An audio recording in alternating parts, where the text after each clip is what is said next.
வார்த்தை நம்ம இடத்துல இருக்கிறது, நேரடியான வார்த்தை நம்ம கிட்ட கர்த்தர் கொடுக்கிறாரு. அந்த வார்த்தையை நீங்க தியானிச்சுட்டே இருந்தீங்கன்னா, அதை கொடுத்த ஆவியானவர் உள்ள இருக்கிறாரே, அவர் அந்த வார்த்தையை உடைச்சி அதை உங்களுக்கு அந்த பின்னணியில் அவர் என்ன சொல்ல விரும்புகிறாரோ அதை சொல்லும் போது அது சத்தியமாக மாறுகிறது. இது ஃபுல்லாக வார்த்தை.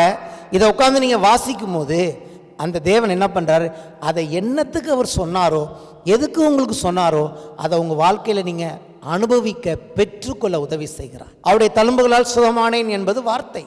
ஆனால் அவருடைய தழும்புகளால் சுகமானேன்னு சொன்னோடனே சுகம் சில வேலையில் வரமாட்டேங்குது. ஏன்னா வார்த்தையை கேட்டோம்லே சத்தியம் இன்னும் நமக்கு வரல. ஆனால் தொடர்ந்து அவருடைய தழும்புகளால் நான் சுகமானேன்னு அந்த வார்த்தையை தியானிச்சுட்டே இருக்கும்போது ஒரு நாள் பார்த்தீங்கன்னா திடீர்னு அதுக்குள்ளேருந்து அந்த ஆவி நமக்குள்ளே வந்து நம்முடைய சரீரத்தை சுகமாக்கு. தரித்திரம் நம்ம வாழ்க்கையில காணப்படுகிறது.